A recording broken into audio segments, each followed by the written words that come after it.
Bonsoir. Aujourd'hui, tout à l'heure j'ai réfléchi pour faire une vidéo qui me tient à cœur, qui est la gestion du stress. On a différentes façons de gérer le stress. Chacun a sa façon de gérer les stress. Il y en a qui le subissent, d'autres qui essayent de ne pas le subir, même si c'est pas forcément la meilleure solution.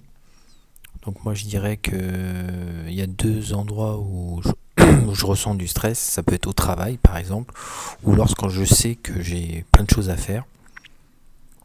Je pense qu'il y a plusieurs choses qu'on doit faire lorsqu'on sent ce stress latent, hein, où on ressent, on pourrait pas expliquer pourquoi, mais il est bien présent. La première chose, c'est se concentrer sur sa respiration et que sa respiration, en même temps qu'on fait notre tâche quotidienne, qu'on fait notre lit ou qu'on fait la vaisselle par exemple. C'est être pleinement concentré sur sa respiration en alternant la concentration sur la respiration, et c'est ce que l'on est en train de faire, par prendre un plat, le laver. Donc ça me fait penser un peu à la méditation, où on se concentre sur ce que l'on voit, sur ce que l'on entend, sur ce que l'on sent, sur ce que l'on ressent en termes physiques, par exemple l'eau froide, l'odeur du savon. Donc se concentrer là-dessus pleinement et s'accaparer, que ça accapare en fait ton esprit. Et après il y a aussi l'utilisation de mantras, qui est là pour un peu faire déjouer les croyances inconscientes qu'on a. Par exemple la croyance que l'on doit tout faire tout de suite, alors qu'il n'y a aucune pression, il n'y a aucune exigence d'un responsable au-dessus. La pression qu'on se met soi-même aussi. Donc là, on peut utiliser des mantras, et ça se fait en amont, et pas sur le moment. Au moment où on risque de ressentir le stress, c'est un travail qui se fait en amont, le matin, par des mantras. Par exemple, j'ai entièrement le temps de faire les choses doucement et calmement. Je me concentre sur chaque sensation.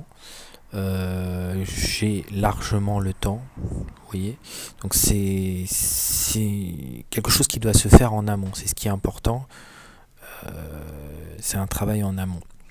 Comme le stress, il faut le travailler en amont.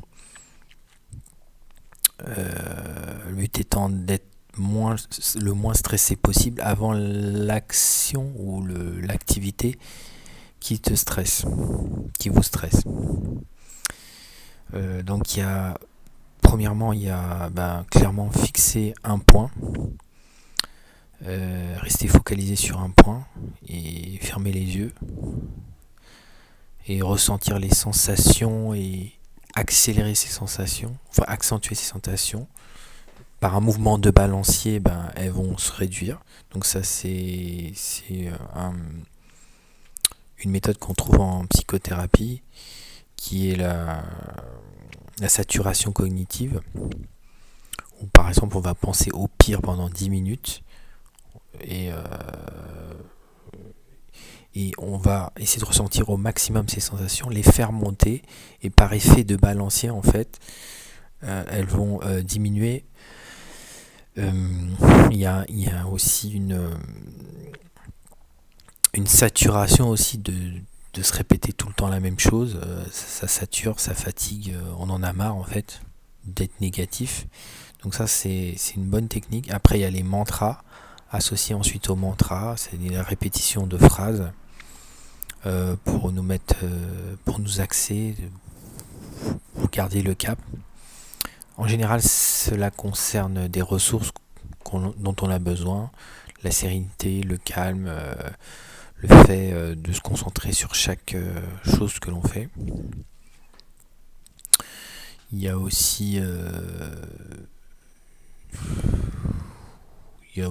pas mal d'outils lorsqu'on commence un petit peu à stresser, la technique de l'élastique, ou lorsqu'on a des idées négatives, la technique de l'élastique, c'est-à-dire que c'est assez bizarre, mais genre la personne se donne des coups d'élastique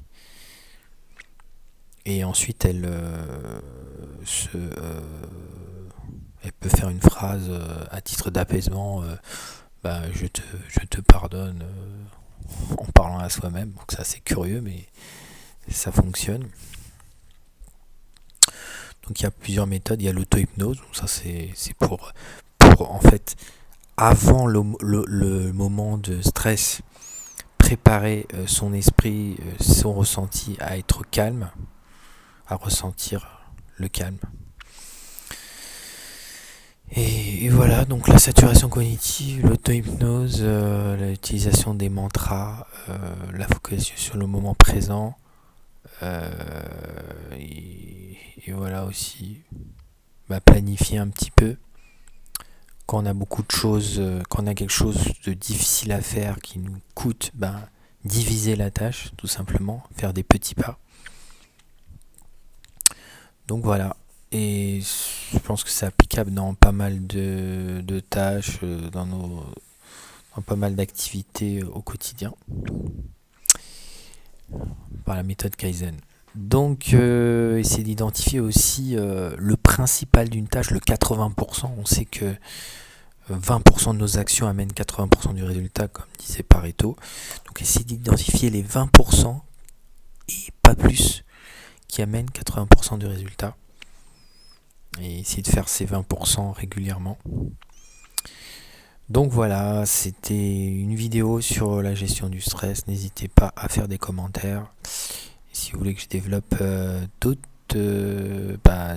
des concepts que j'ai évoqués aujourd'hui, si je les développerai sûrement plus tard aussi. Donc n'hésitez pas à me laisser des commentaires. Ciao ciao.